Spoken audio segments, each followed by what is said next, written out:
Nabino Bozola na Congo Promo ils ont émission Nabino à Talo, nous sommes des millions à travers le monde, nous qui suivons régulièrement Congo Promo, tous en satellite, tous en TNT, tous en réseaux sociaux et surtout Bazola Ndabiso, na radio à travers le pays et comme d'habitude, tous en Kumo Kibet, Mbote. Mbote de commission, Mbote pe na ba téléspectateurs nyonso Bazola Ndabiso sikoyo Congo Promo dans l'émission Nabino Kandenge de commission la Tikoloba. Nous allons kawana kapona kopesa mino ba information puis ba réalité il y a République ça kokota na vie privée ya moto biso mosala. Très bien, Koumou qui va être au sommet de cette émission, nous allons parler de ces rapports de l'ONG des journalistes en danger, où le lobby régime, où il y a Félix Tshisekedi, et comme il la pire que celui de l'ancien président, nous allons en parler au cours de cette émission. Et puis, à la tête de la communication du chef de l'État, Baouti Konomé, conseiller spécial en matière de la communication, il va coordonner les services de la communication, donc porte-parole, adjoint, coordonnateur, directeur de la communication, tout ça, ils seront sous contrôle. Alors, qu'est-ce qui n'a pas marché dans la communication à chef de l'État, ou disons la communication à chef de l'État, nous allons en parler au cours de cette émission Congo Promo. Et puis en plus, la police continue une impunité totale. Na Kinshasa, à l'intérieur du pays, les policiers sont devenus au-dessus de la mêlée, au-dessus de tout le monde. Est-ce qu'une police peut se comporter de cette manière? Nous allons en parler au cours de cette émission Congo Promo. Vous nous suivez à Likasi, à Ikela, à Wende et partout à travers le monde, à travers les Congo Promo. Nous sommes en direct et à téléphone ouvert. Alors, on qui va être on a un rapport et à GED, journaliste en danger, de ONG défendra journaliste na Congo, va faire ce rapport na Bango. Dans ces rapports, on parle, il y a violation, il y a droit de l'homme, disons, il y a droit à journaliste comme collègue même dengue et Zalaki Nadiboso. Alors, le temps que nous puissions retrouver, qu'est-ce qu'ils ont dit, réaction à la rapport on les réaction sur le rapport des tant on va incriminer Félix Tshisekedi, oui, nous c'est que vous n'allez pas parce qu'il est président de la République. Mais en soi, et puis, Bisso, journaliste, n'a pas la responsabilité. C'est-à-dire quoi? Bisso, tu as pour ces informations. Tu as pour sambisa. Ou bien que tu as prise de solutions, na makambo Bisso doit informer. Nos rôles, ils allaient informer, mais il y a beaucoup de vie privée à battre. Ils ont des confrères, ils ont vie privée à battre. Ils ont normal. Ceux qui de l'eau battent, comme qui veut. Pour le ministre nommé par Félix Tshisekedi, ils ont réagi pour la personnalité, ils ont réagi. Mais les confrères, ils ont Félix Moutoka battu. Non. Toye ba musala na biso, c'est-à-dire to longwa kana ba loi na ba droit na biso te, otoko na ba droit ba muto mona ke dans parce que ni to décide de la loi. Batika bazuzi basala makam na bango. Biso pe ba journaliste tout ça la pe musala na biso oye tindi biso na éthique na biso au lieu to bima na éthique na biso mais pour nanga na ebike presque tout confrère o bakangami ou bien o bakufi personnel mais biso dozo lo bakake to tambola ndenge longo bani parce que moto nyonso même à l'époque à gestion de commissaire bakangaka moto pamba te po bakanga moto fa dans un problème parce que droit ya moto ezali bakoyo kangaka to fa na ndako ezate ke ba journaliste so bazana bomo ilelo bangonde bazake basala ka musala te basala ka musala me batosa ka mibeko ya mboka soko zoto sembe kwa mboka te l'état ko s'en na yo. Donc dans ce sens là très bien comme qui fait alors d'après le rapport son rapport annuel le GED des journalistes en danger classe la RDC parmi les pays les plus dangereux pour les professionnels des médias. Voici les principaux constats. Il y a GED Babibou entre 2001 et 2015 15 journalistes ont été assassinés et déportés disparus sous le régime ancien, c'est l'ancien régime. Entre 2019 et 2025, dans le régime de Félix Tshisekedi, 12 journalistes ont été tués et 4 disparus dans le régime OE. Régime passé, ça s'étendait incarcération pendant 18 ans. Le régime ici, 7 ans seulement, 59 incarcérations sous Tshisekedi. Régime passé, 519 interpellations pendant 18 ans. Dans 7 ans, il y a le régime à Félix, c'est dans cette interpellation. 248 agressions physiques ou tortures sous le régime passé. Régime Oyo, 103 agressions physiques ou tortures enregistrées. Le régime passé, 274 menaces et harcèlement. Régime Oyo a fait 127 menaces et harcèlement.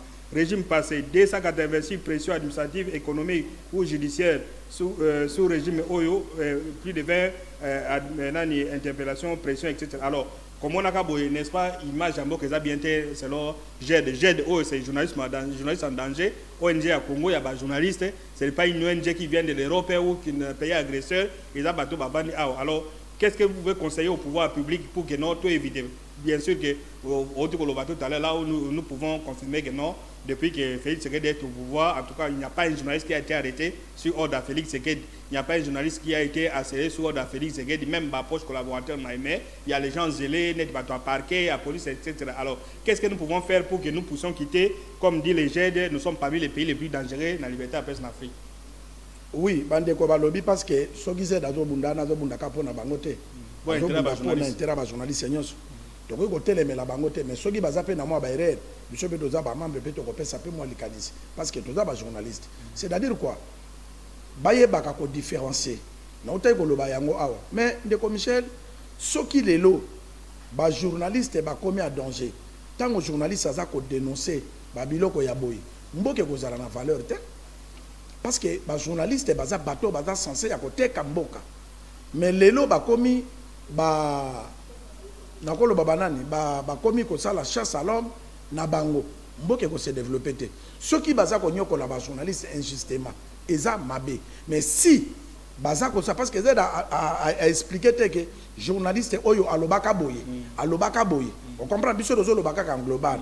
Fallait ba expliquer que net journaliste oyo alobaka ka ke mboke da salité. Bakangi. Dans la vidéo ba sambi image ba sambi sa nango yango oyo.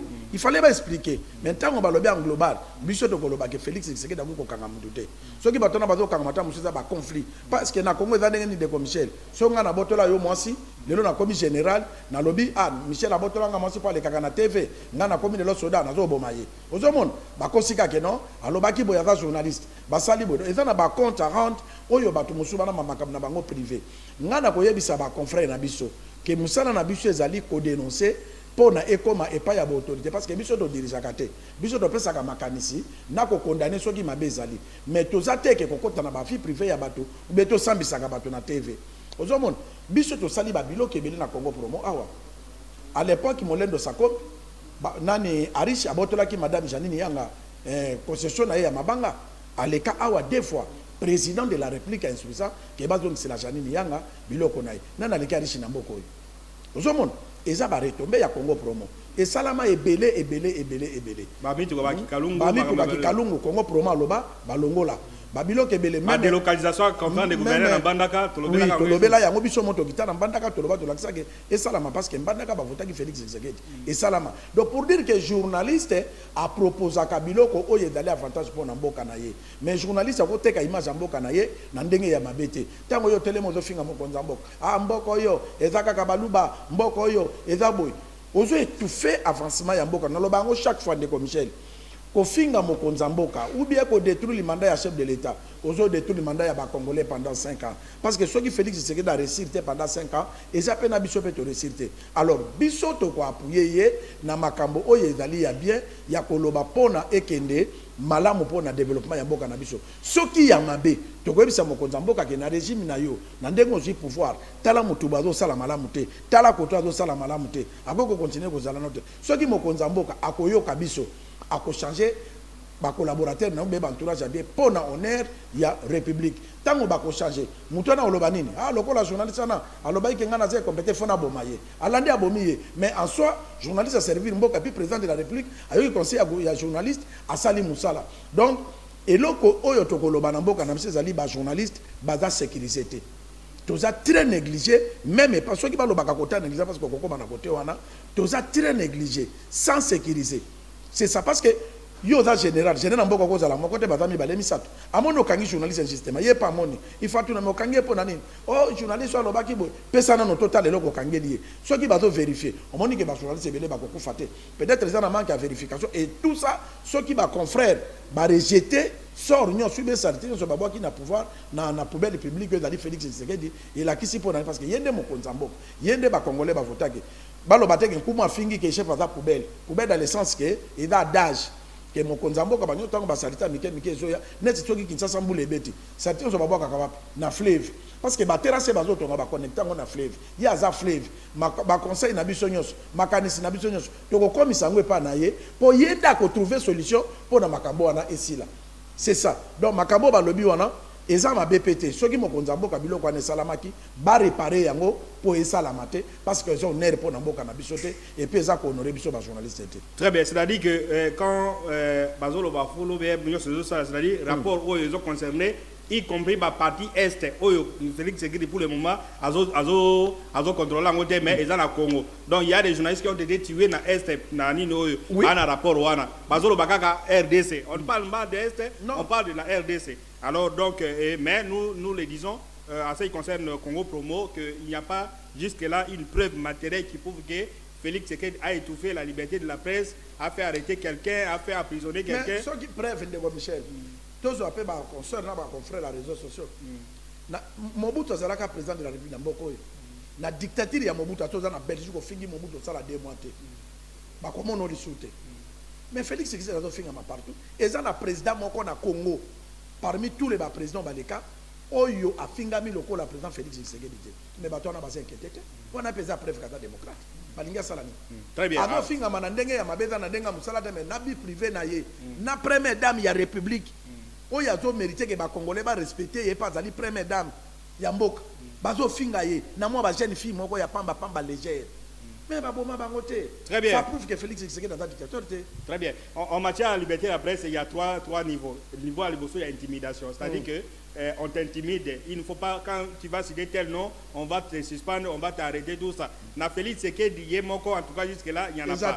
Même entourage, je dirais qu'il n'y a pas intimidé les journalistes et tout ça. Et dans des organes, il y a presque.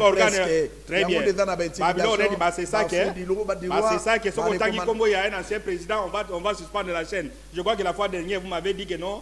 Chaîne partenaire à que notre temps alors ça viole aussi la liberté de la presse, mais on parle seulement du régime mais on ne voit pas, il faut discerner ni voilà ça c'est de Michel yo kutana ki na bureau moko na responsable organe moko tanga mona bia Congo Promo bino bofinga kangai soki na bimisi loi bino bofinga kanga me bobo sani ke boza ba vie na ngai yo répondra qui est olobi toza ba vie na yo to finga kate mais tolobaka vérité oye talami po na mboka etambola poste ozui eza poste ya ba sentiment te soko ozalaki proche ya mokonzi ya mboka apesi yo poste olongwe proche ya mokonzi ya mboka okomi ko représenter mboka na poste au chef de l'état apesi yo donc eza te ke yo oza lisusu oza ozui poste oza lisusu fana chef de l'état non lokola nommé yo incarner de vision na ye na poste wana mais longwa fudiwa.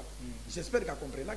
Très bien. Alors, c'est-à-dire pour terminer ces points, en ce qui concerne le rapport du GED, journalistes en danger, c'est un rapport que nous devons aussi accepter. Nous avons mais on dissocie, comme nous avons dit que non, le régime, il n'y a pas que le président lui-même n'est pas impliqué dans tout ça. Alors, Makambo est important, on peut également exploiter ces rapports du GED, comme on a eu un moratoire qu'on ne peut pas déchoir. Les gouverneurs, l'Assemblée provinciale, le ministre de la Justice aujourd'hui peut prendre un moratoire que non, bon, comme le GED vient de publier un rapport qui dit que la RDC c'est parmi les pays les plus dangereux en Afrique, alors on peut prendre un moratoire aujourd'hui que on ne peut pas arrêter un journaliste pour ses propos, pour ses opinions jusqu'à la fin de la guerre. Et que ça n'est pas n'est-ce pas? Donc le ministre de la Justice peut prendre cette disposition et que ça sera aussi un gage pour donner aussi à GED, aux journalistes, à la communauté internationale que non, la RDC aujourd'hui, nous avons pris une initiative que non,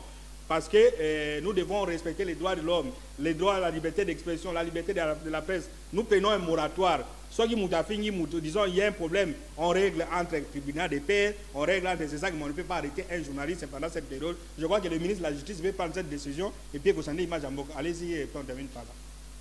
On termine par là de on ne peut pas prendre de ces moratoires. Et trop bien. Ba protéger côté à Bambongo na Bango. Balobi no balongo la gouverneur té. Lelo tout gouverneur ba salo balingi. A comme une impunité. Ba comme une impunité. Ba comme ko li ambongo ndenge balingi. Ba bande ko l'exabelema na batebi batinda ngo lisusu té parce que balobi ti. Ba boni donc faire la guerre. Pour ndenge bango ba ko mo sambela ndeko duguer réussi là té.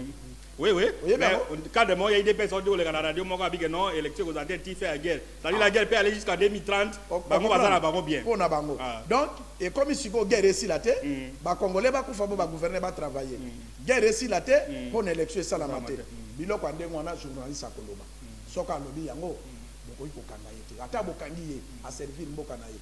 Webi barabi basala keloko moko ya koloba ke soki mboka na yo bazo menacer yango okufi po na mboka ko tidola ezalaka ya solo eza lokuta te parce que nzambe mutu apesaki yo patrie. Il faut défendre sa patrie. Soki mutu moko azwi mboka no lokola bino bokomi ba esclave na ye oza na droit koloba ke non yo ekoki soki abomi yo abomi nzambe te bato mosusu mpe bakobotama okomba mobutu akufa te na nsima nde combien de président bakomi pour dire que monde ekoki kosila te mpo na mutu.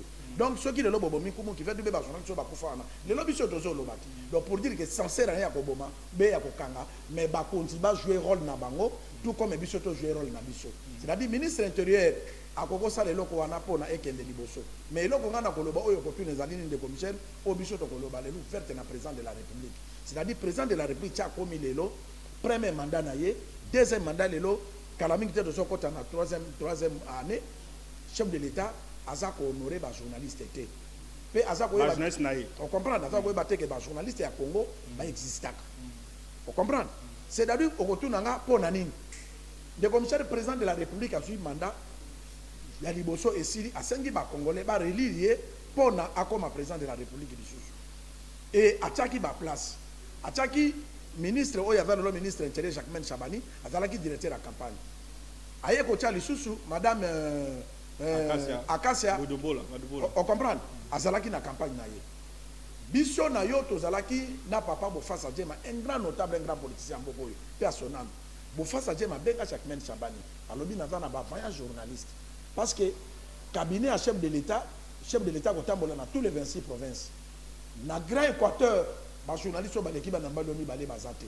botia bango na campagne à chef de l'État Jacquemaine Chabana tikala ko benga bisote a passa bisoye to solo là na début campagne mais il n'a pas tenu parole benga bisote tango ba ye ko nommé directeur ya communication ya campagne ezalaki madame Mioto Liolo tango ba nommé madame Mioto ça il peut sélection bien ils ont pris les experts à tout bord c'est ça madame Mioto étant qu'expert journaliste professionnel a recruté l'agence de communication ya makasi basaleli chef de l'État campagne chef de l'État zalaki un grand et puis s'il vous plaît tozwa kambongo te chef de l'État zalaki un grand et aye na fait ya campagne tanga bimi président de la République avant à remercier ba congolais na stade de Martyrs chef de l'État salaki nini apesaki batu ya liboso ba journaliste o basalaki campagne brevet de mérite oyo eza signé na Jacquemaine Chabani madame Akasia na président de la République jusqu'à ce jour d'aujourd'hui. Est-ce que le chef de l'État met tout dans le journaliste? Il n'y a pas que les journalistes, il y a même les politiques. Non, il y a journalistes.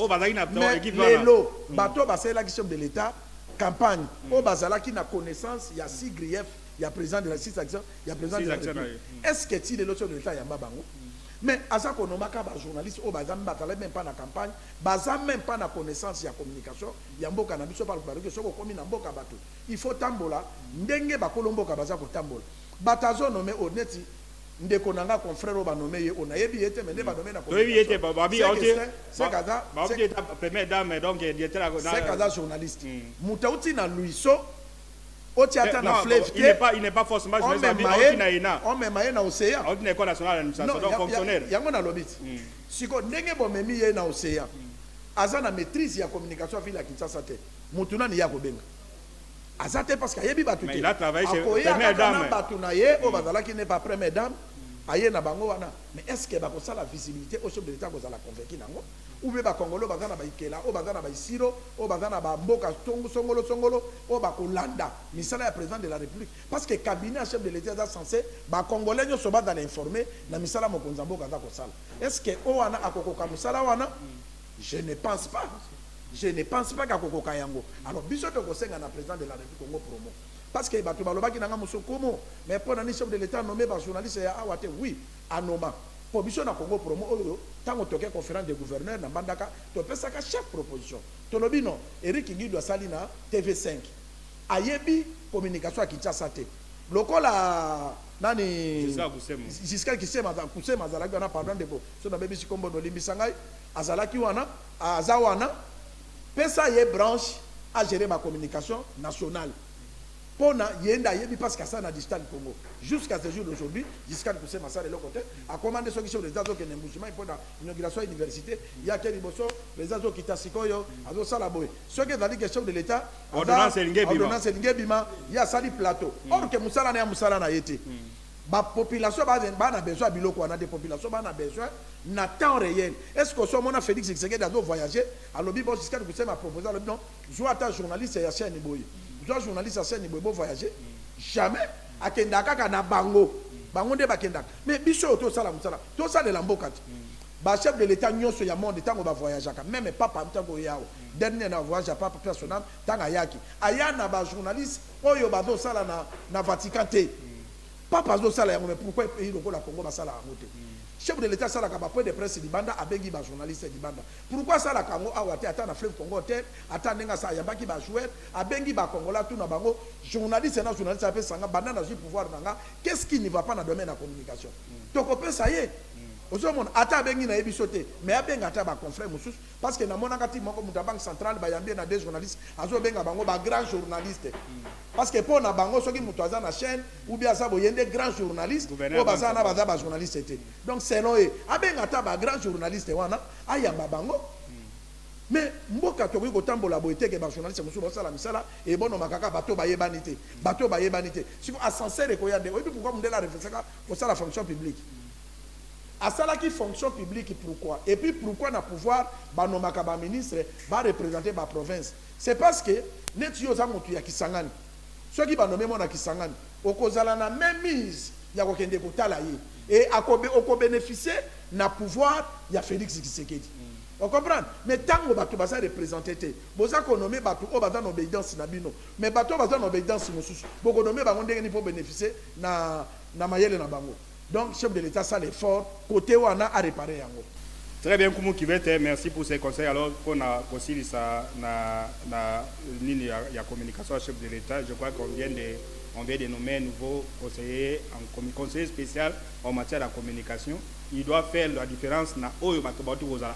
Nous venons d'avoir porte-parole à la cabinet, porte-parole adjoint à la cabinet, directeur de la communication à la cabinet, directeur de la communication adjoint, ainsi de suite, tout ce monde. Donc, au moment où ces gens n'ont pas bien travaillé. Et la communication politique à chef de l'État, ils ont commencé dans les réseaux sociaux. Mais dans les réseaux sociaux, qu'est-ce que ces gens font exactement? Vous comprenez le coup qui fait. Donc, alors, espérons qu'avec ces jeunes, on nous dit que non, dans le cabinet, la première dame, il a bien travaillé, la première dame, mais il y a une différence entre bien travailler la première dame, pour ça la communication chef de l'État. Donc, il doit être différent avec les gens qui viennent d'être là. Donc, ça sera une très bonne chose. Aujourd'hui, même les médias, vous trouvez rare na Kinshasa Awa un média qui concentre une émission pour Félix Tshisekedi. Parce qu'il voit que non, il n'y a pas, depuis que le président Félix Tshisekedi est là, on n'a jamais reçu une subvention que non, un média X que non, bon, on vous donne un fils qui rame à papier. Côté au salabo et tout ça. Alors, tout l'argent, peut-être, on donne aux gens aux réseaux sociaux. Il y a une dame, sur les réseaux sociaux, il y a comme des porte-parole, il y a régime. On valorise plus. Mais Michel, un vrai politicien ou bien journaliste, ça a droit à collaborer sur ce papier. On n'a pas besoin de ça. Que le ministre Batinde Lingambon. Non, il y a un lobby qui est déco, il y a commis Sikoyo. Donc, on a un qui est koto kama ité. Donc, on a koto kama ya salité. Toujours aider kakake parce que dès que comme on a une concurrence royale, il y a conflit. Oh, il y a lobby zala kinga, il y a lobby zala kinga. Basa li nande Félix Tshisekedi Musala, ndenga nommé ba. A recruter ba journaliste, a recruter basa, a corriger ce que le porte-parole n'a pas fait, ce que la série de communication n'a pas fait. Merci beaucoup et on passe à autre chose. On suit d'abord cet élément de EIP Chouapa et puis on va revenir pour la suite des Congo pour moi d'aujourd'hui. Qui nous a donné mandat pour qu'il puisse remettre à qui des droits et nous vous remercions. D'une cérémonie de remise à une autre, ici nous sommes au village Lolengui, à quelques kilomètres de là. Il s'agit aussi de la remise des clés après la construction du centre de santé Lolengui. La cérémonie se déroule dans la nuit car le centre de santé est éclairé. Ici comme ailleurs, tout le monde ou presque remercie le chef de l'État Félix-Antoine Tshisekedi Tshilombo pour ses chefs-d'œuvre et EIP Chouapa pour la construction de ces bijoux. Une bénéficiaire s'exprime.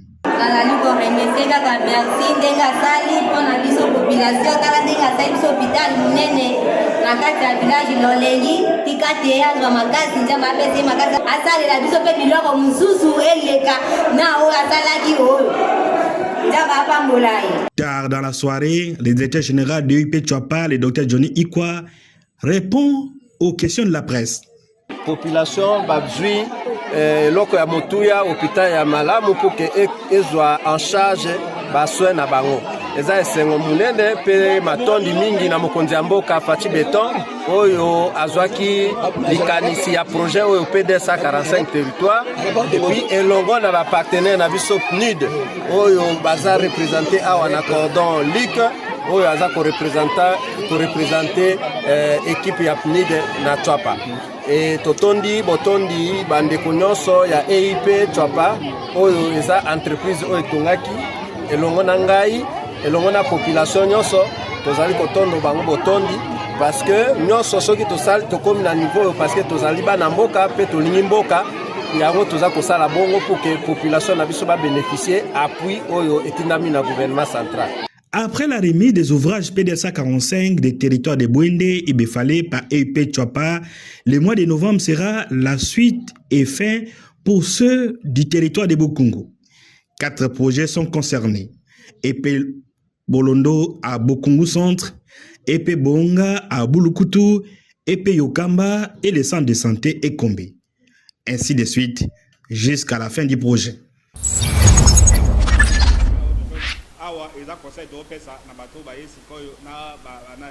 Tous les journalistes situés à Kinshasa, chacun a contribué à l'émergence à l'IDPS Namboka Oy. Vous comprenez? L'IDPS c'est un parti qui était connu, et ça y est, tous ces bateaux les journalistes et tout ça. Alors tous ces mondes-là qui sont bateaux bazar lélo, contribuent un peu à l'élection à Félix Tshisekedi. Mais à la dernière minute, on voit comme la Bible dit, les oiseaux, disons, l'ouvrier de la dernière heure, mais qui fassent le travail. Donc, soit un avis sur ça que non, bateau basal. Et puis, il y a même au sein du cabinet du chef de l'État, c'est la communication. C'est la communication du chef de l'État. Il y a un conseiller, chargé, il y a des réseaux sociaux, Internet, quelque chose. Alors, je ne sais pas si la réalisation peut nous montrer cette image ici. Dans le cabinet, il y a des gens qui sont payés là-bas, mais il y a une image d'un monsieur, on nous fait voir une image, il y a Marine Le Pen, où a s'attaquer la présidente de la République. Mais ces gens ne savent, voilà cette image. Tous les gens dans les réseaux sociaux, que non, Marie Le Pen, à s'attaquer à Félix Tshisekedi, qui attend la voyage, et pourtant, c'est une image générée dans l'intelligence artificielle, va créer une image. Mais mais ça se partage. Or, quand vous voulez vérifier que les images à l'Obuta, allez sur Google, écrivez Marie Le Pen s'attaque à Félix Tshisekedi. Donc, on a la réponse. On a les réseaux sociaux à Kinshasa. Donc, on a créé. Mais il y a un cabinet, les gens payés, moyen il y a l'image. Donc, il y a quand même, c'est-à-dire, on met les personnes qui ne sont pas à leur place. Dommage. Ils ont dit image. Combien de fois dans le service de chef de l'État. Tant que babengi biso balasima tolobaki na bango tokoya lisusu te parce que bosi bobengi biso pendant de 6 fois. On vous appelle aujourd'hui après 8 mois. Après 8 mois, vous voyez qu'on rappelle ba commission tozaba na mikende tokoya lisusu te. Mais ba preuve yango wana. Voilà. Est-ce que batouana bazoli ale lombo nation d'état do futa bango. Et ça pour ba servir chef, mais ba servir chef te. Et puis batouana bataka na ba poste wana. Pourquoi chef a comme on a fait des bateaux bodoko sanga, bolingi te na servir peuple, na benga bat parce que chef a dans impunité. Chef a président à plus les 26 provinces.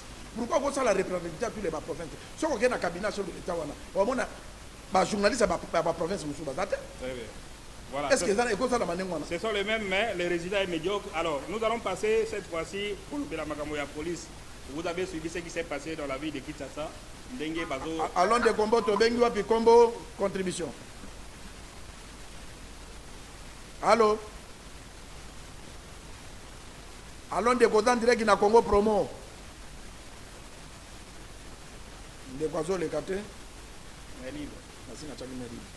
Voilà, Congo Promo en direct. Nous allons parler maintenant de cette histoire de la police. Alors, et là, quand on dit que la violation des droits de l'homme, la violation de la liberté de la presse, il y a la police. Police a dit police a dit il n'y a aucune autorité, personne n'en parle. Voilà comment les policiers sont donnés de faire des choses. Mais au moins, quand ils vont faire les rapports, les pays les plus corrompus, c'est la RDC. Pourquoi? Parce que vous avez laissé les gens faire des bruits contre la population, mais alors, parce que vous avez parlé des amendes transactionnelles, parce que ça, au moins, image, $800,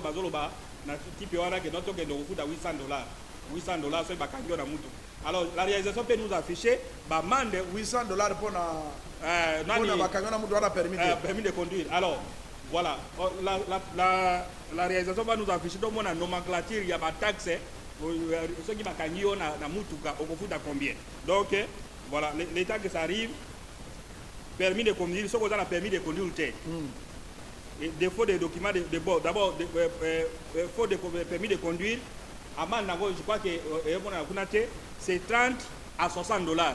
Ce qu'on a permis de conduire. À $30. Et à partir de 30, il y a un transactionnaire. Beaucoup discuter que non. On a entre 30 ou bien 60, on a 35, on a 40. Vous comprenez? Donc, les bandits à 60 sous 30. Les bandits à 30, ils sont à 60. Oui. Ça ne peut pas aller au-delà. Mais ces gens, quand ils vous arrêtent, n'ont permis de conduire. Donc, ils n'avaient pas commandant. Commandant, vous n'avez pas voulu les corrompre. Vous n'avez pas naïe à ça notre perception. À côté de 300 dollars, 400 dollars, vous avez la banque. Mais l'arrêté interministériel. Banque n'a pas de foota, na numéro à compte. Il y a commandant pour pas arrêter ça.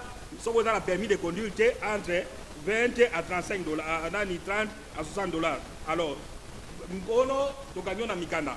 Voilà Mikanda. Si vous avez Mikanda, arrêtez interministériel avec non, on peut entre 20 à 35 dollars. Si vous avez Mikanda, vous gagnons dans Mutuka. Lui va t'amener chez son commandant. On a dans Mikanda.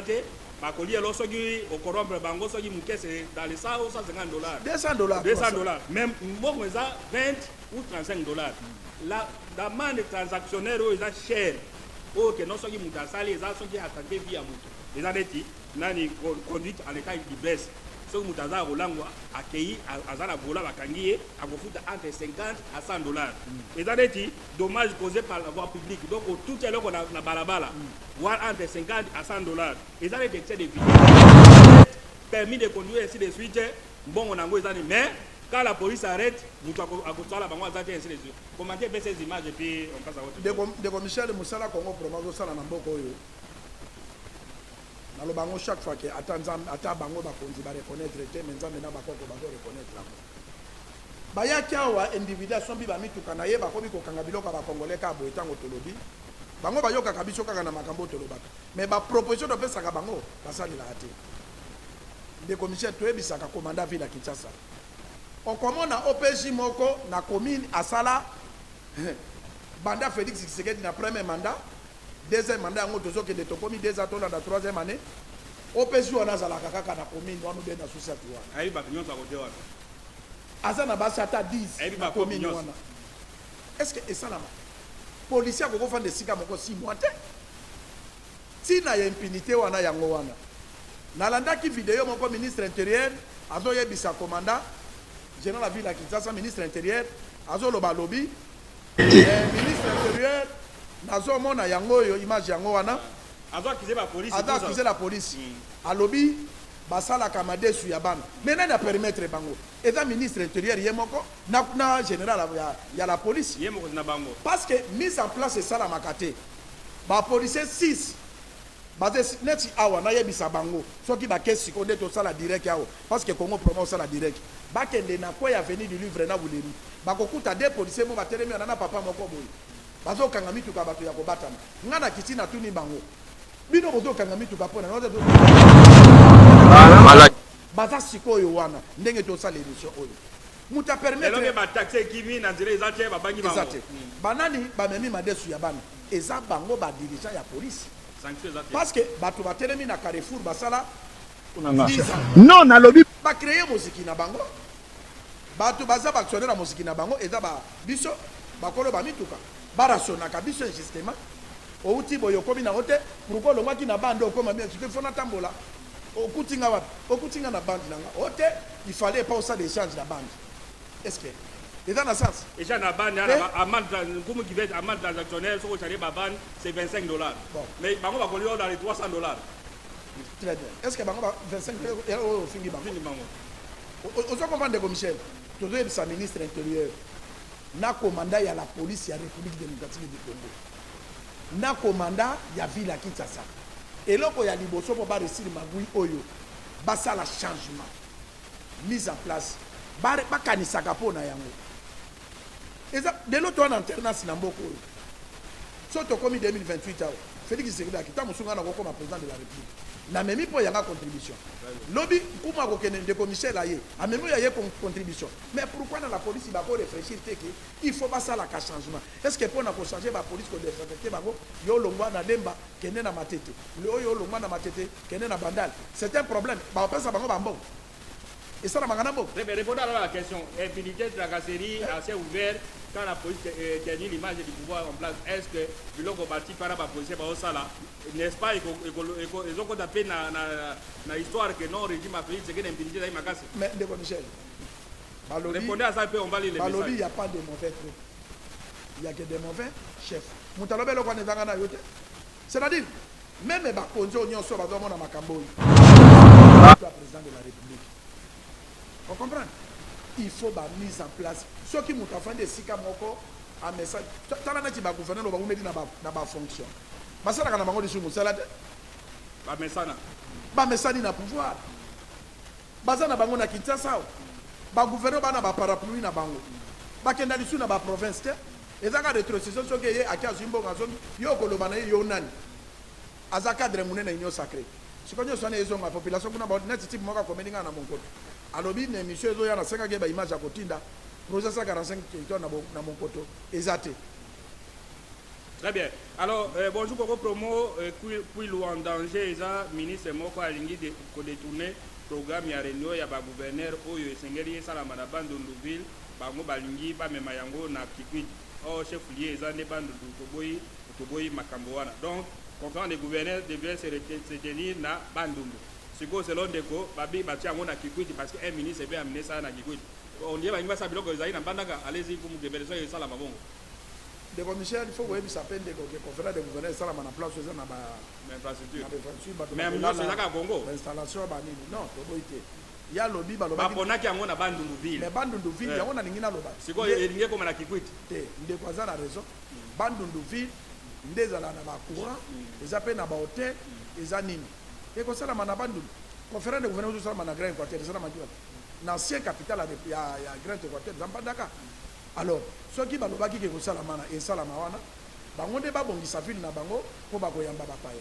Voilà, salut Congo pour moi, ils ont de Kobeinde na Kitambo. Est-ce que vraiment l'État congolais a regardé la bisoté Makamo Ezoleka, Makamo ya transport, Réunion Sokokima, Batobazokima na Bamituka, Kobanga policier.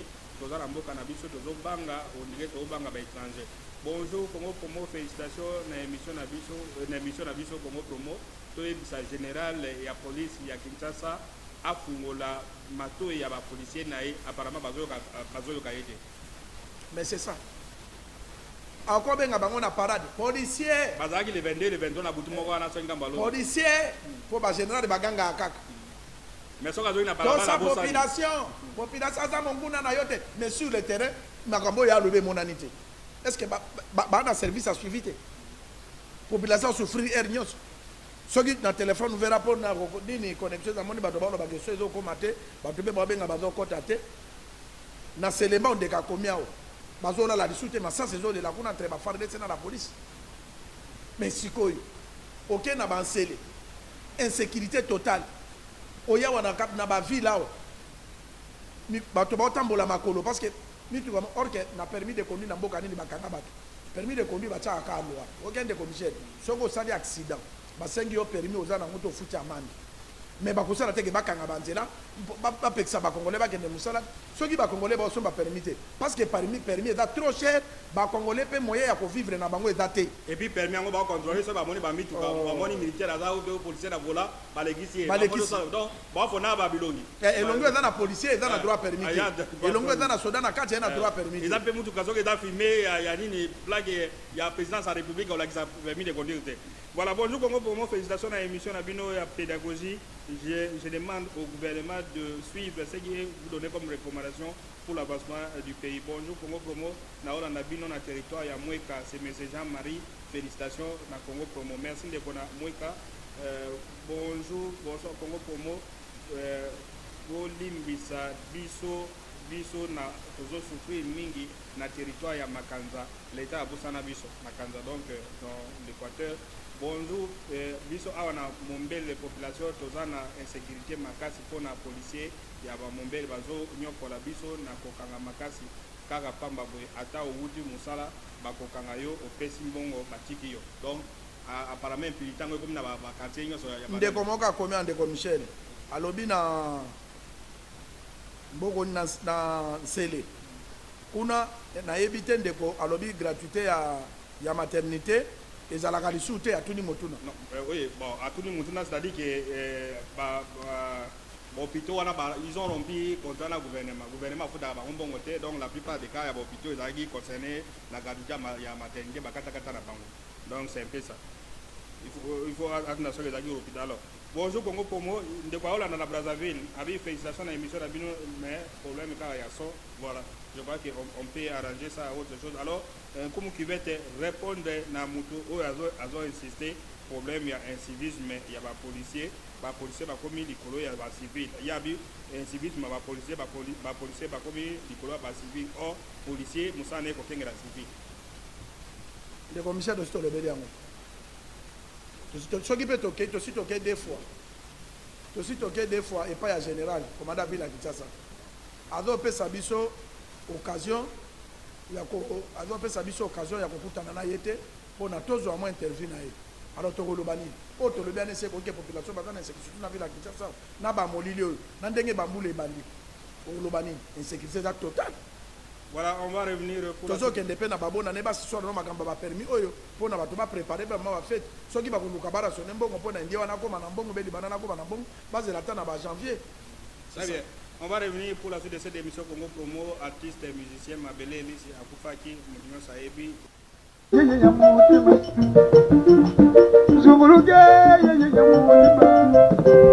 Mama Nareya, Aina Bomanzo, Bolimozalie, Kaka Mango,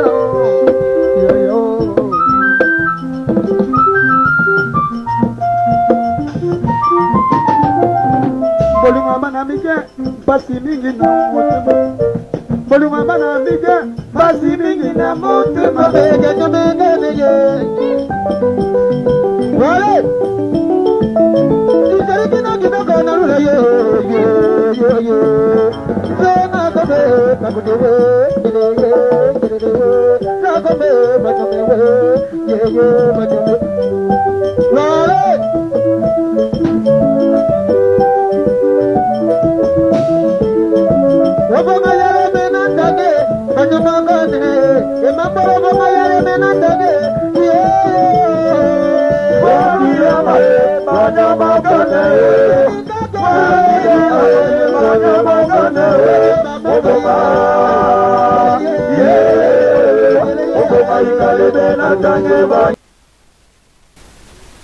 Voilà le retour sur ce plateau de Congo Promo, comment qui va être Mabele Elisi, vous voyez qui rôle ni à jouer dans la musique.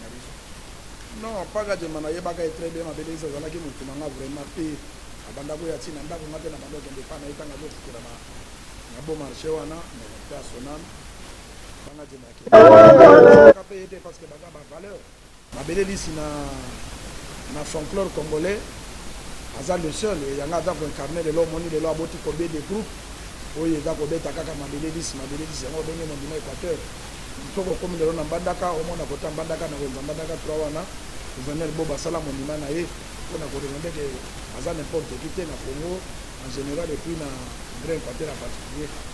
Voilà. Alors comme qui va être tout ce que le rapport ya ONG des journalistes en danger et comparer régime oyo et zo violé par liberté à presse et pour un régime ça 18 ans. Alors qu'est-ce que nous pouvons retenir dans le rapport wana et puis conseil nous refait ça est-ce que biloko balobi wana eza ya solo bien eza lokuta conseil nous refait ça.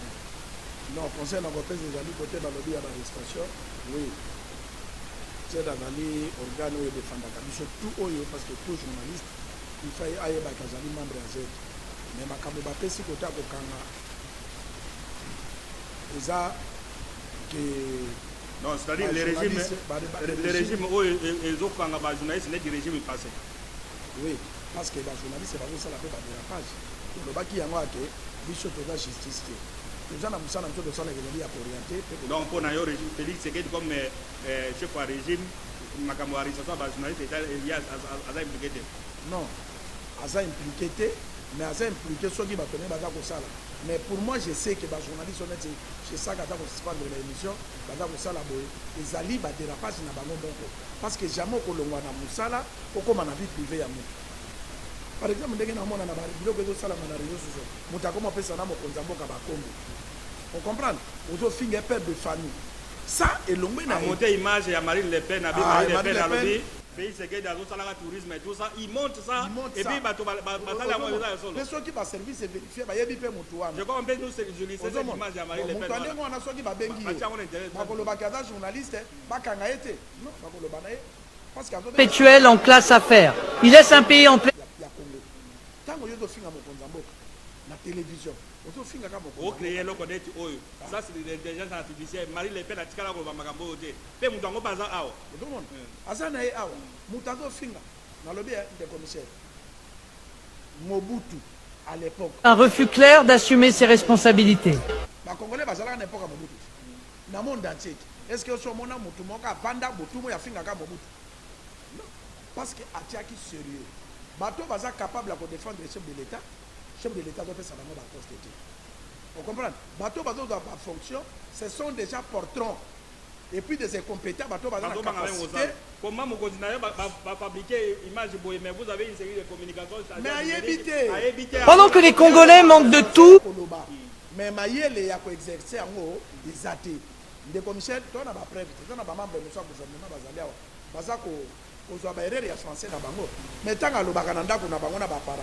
Bamona ke mona bisa za éloquent. Mais tanga komi na administration na musala. Sala siko yango moni ba bengi théorie na pratique. Et dans deux choses différentes. Très bien. Alors, dernier thème de la service à communication chef de l'État, tout le monde a décrié. Il y a directrice, soit porte-parole, à la cabinet na Batouébélé, Moussala, et l'autre nous avons saisi la communication aux directrices.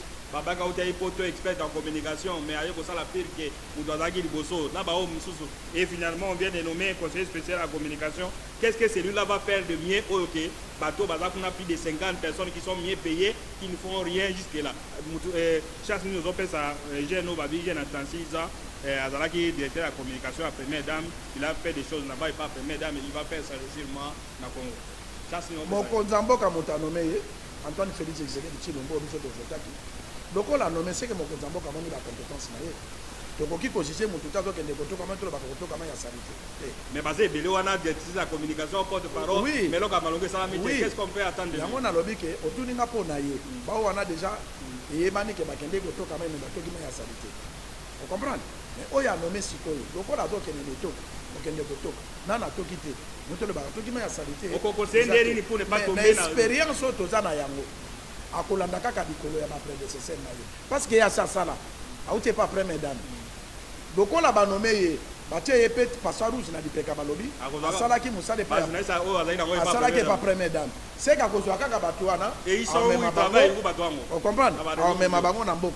Abosani ke ya utine na ONG eza république té. Eza lokola yo uti ko luka kai na Luiso. Siko ba memi ata na fleuve té ba memi na océan. Est-ce que okoko lokola komi na océan. Biso bankumu donc on peut se kaka ke abunda. Ce qui a réussi, et ça on est la République. Et ça on est la biso parce que le chef de l'État a ça biso. Mais ce qui a réussi, c'est que mon Konzamboka, tu éviter Nini Alingi. Mais na bato bazaki na campagne na ils sont compétents ba wana. On a cité wana. On a cité wana. To le baki yango ke mon Konzamboka soka ka réussite. Azalaki na série la communication et c'est là que nous allons na campagne. Pe ba réussisaki à 100%. Il n'y avait pas de faille. Bazwaka mbongote. OK? Bazwaka mbongote. Mutu moko pe wana atikala za nomete. OK? Bazwaki bato bazalaki nomé kaka mibale. Directeur à campagne na adjoint na ye. Mais tout journaliste lelo baza rejeté. Toujours déclaré que chef de l'État banda zu fonctionne na ye, ba journaliste à Kinshasa ya Congo. Baza vraiment considéré té. Toujours c'est un chef de l'État a considéré ba journaliste parce que baza ko appuyer pouvoir na ye sans rien payer, sans rien donner. Sans nomination, azo nomaka bato kutu o ba yebani awate mais bazo toka ba poste.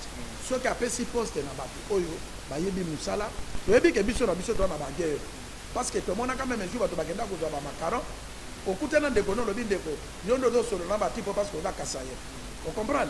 Bape sanga macaron. Alobi aboniko yo budaka nga iti. On comprend? Baguerre wana ezali. Mais mokonzi mboka zala à la hauteur étant que président de la République pour réunir ma bon journaliste au bakosala de musala parce que communication et c'est le consacré à moté. Très bien. Voilà, donc c'est un conseil important pour Namokondi Mboka. Je l'ai dit au début de cette émission, tout journaliste de Kinshasa ou presque même dans le pays, tout le monde a contribué à l'élection, à l'IDPS, à l'émergence, à l'IDPS. Nous autres, nous avons appris qu'on filmait caméra, c'était devant Etienne Tshisekedi, président de l'IDPS, et devant l'actuel président de la République, c'était un métier de la Pédinias. Après sur caméra, les journalistes, caméramen a été, nous avons filmé devant Bango. Alors il y a des gens qui ont travaillé, qui sont là, mais on comprend que, comme dit la Bible, nous vient de la dernière heure, et espérons que Moutou Aye, comme c'est un jeune, alors on a Sancho, et quand il n'a pas première dame, il sera différent de son porte-parole ou l'équipe de porte-parole n'a été transféré la communication. Mais quant à nous, Congo Promo, nous sommes une émission au service du peuple. Nous diffusons plusieurs fenêtres télé et nous remercions également ceux qui nous suivent à Bouendé en ce moment, qui prennent le relais à Congo Promo, santé de faire à toutes et à tous. Je crois que je vous accorde la dernière parole. Voilà, santé de faire à toutes et à tous. On se retrouve le mercredi prochain à la même heure sur la même chaîne. Au revoir. Au revoir.